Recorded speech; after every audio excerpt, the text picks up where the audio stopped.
Okay, so in the last video, we learned that we learned the issue of trying to create names, and we learned the issue of trying to store the names of multiple people, right, and the ages of multiple people. And if we want to add another field like a height, right, how do we go about doing it in a convenient manner?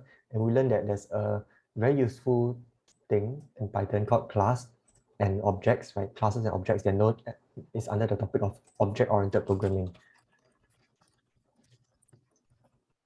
Sometimes they abbreviate as OOP, right? And by creating a person class, right, we can instantiate the person class by calling the class name followed by round brackets. And so TCH and Bobs are different. They are different person objects. So if we print TCH, then we see a person object at one location, right? We print Bob, we see it at a different location, right? And we can go ahead and set the certain attributes of our TCH person to equals to certain values, right? You can see that even though the name variable here, right, on one hand we have tch.name equals to this, bob.name equals to this, but tch.name is a different variable from bob.name. And when we print tch.name and bob.name, we see that you get different values. So this way is a very convenient way of encapsulating information, right, under a person object. And yeah, so now the real value over here is now if we want to delete some, if we want to delete a person, right, we can simply write delete Bob, right? And now if after we delete Bob, we try to print Bob, then it's going to say Bob is not defined. And we try to print Bob.age, right? You see that it's going to complain as well.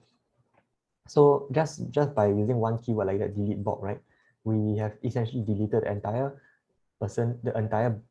person object called Bob, right? And all the attributes are gone with it too. We don't need to, and this way, if we let's say had another parameter, Bob.height equals to, let's say he's a really tall person, 200 cm, right? If we delete Bob, right, we don't have to worry about all the variables that are under the Bob object, right, that belong to the Bob object, because once you delete Bob, right, all the variables automatically disappear and you cannot access them anymore.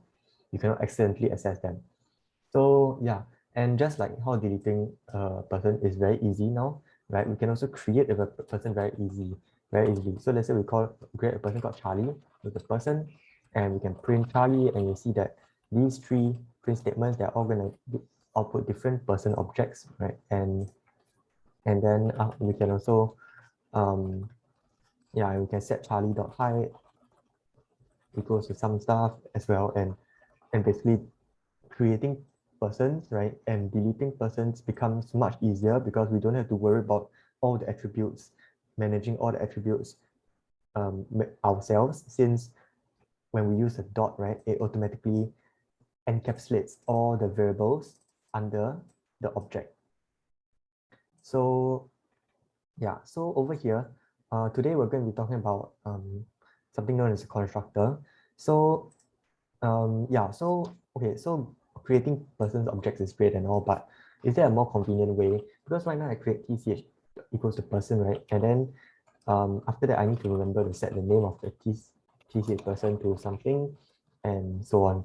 So is there a more convenient way instead of create, because if I want to create a new person called Bob, then I'll need to set Bob.name equal to Bob as well. And this is a little bit troublesome, right? Is there a way to package this nicely? And it's especially troublesome if you want to set multiple parameters even more. Like for example, tch.gender equals to male and bob.gender equal to male, right? But all this is a little bit inconvenient.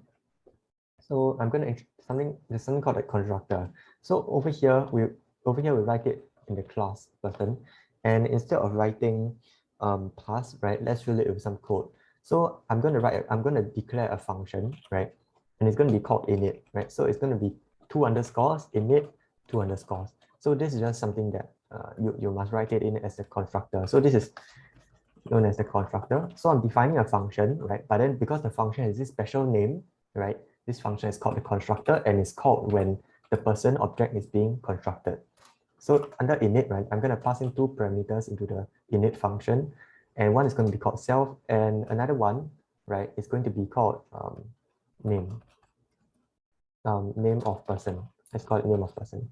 And then once, as with defining functions, right, after you define a function, you write a colon, and we press enter, then you see that there's a space automatically created, and all the code inside with this spacing over here, right, with this spacing over here, all the code is inside the function.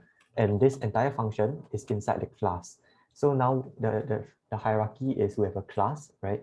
And all the code with the indentation, with one indentation is inside the class. And so we define the function, right? And all the code that has two indentations is inside this function. Okay, so under this, I'm going to write self.name equals to name of person. Okay, and now, right, let's go. So now instead of setting name tch.name equals to tangent how, I'm going to take this and put it in the brown brackets over here, passing it in as a parameter of the function. So what does that do? Right, let's go ahead and try. So let's just comment this out first. Okay, then what if I print tch.gender, right? Then we'll expect we see male because we set it over here. But right, what if I set tch.name, right? So at first thought, right, the first thought we might have is that tch.name is probably going to throw an error because we did not set tch.name equals to tangent how.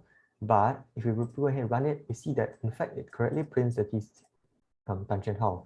And where did we set that? Right, where we set it when we pass in this tangent how into the constructor. So if I go ahead and set tangent how ASDF, then you're going to see that tch.name is tangent how ASDF. So you can see that whatever we pass in here has become the name of tch, right, of the person object. And how does that work, right? This works by passing it into the constructor. So when we call the class, right, with the round brackets, we're creating an instance of the object again, right, once again. But when we pass in this parameter into the constructor, right, it actually goes when a person object is being created, right, it actually calls the init function. And this special name function over here is what is known as the constructor, and is what is called when this function over here is what is called when the person object is being initialized, when it's being created. So tangent how ASDF is being passed into this init function as this parameter, right? And then self is actually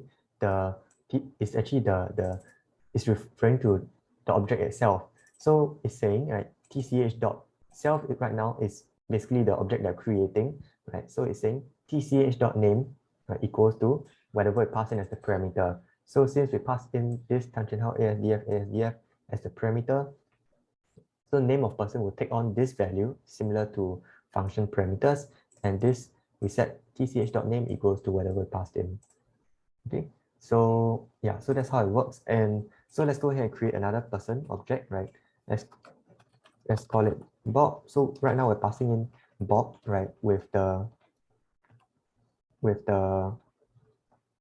right now we're creating a Bob a person object called, and we are passing in Bob as the name of the person, right? So Bob goes into this constructor over here. When we call the person like that, right, we're calling the constructor to construct a new object, right? And we're passing Bob as the name of person. So Bob.name equals to Bob.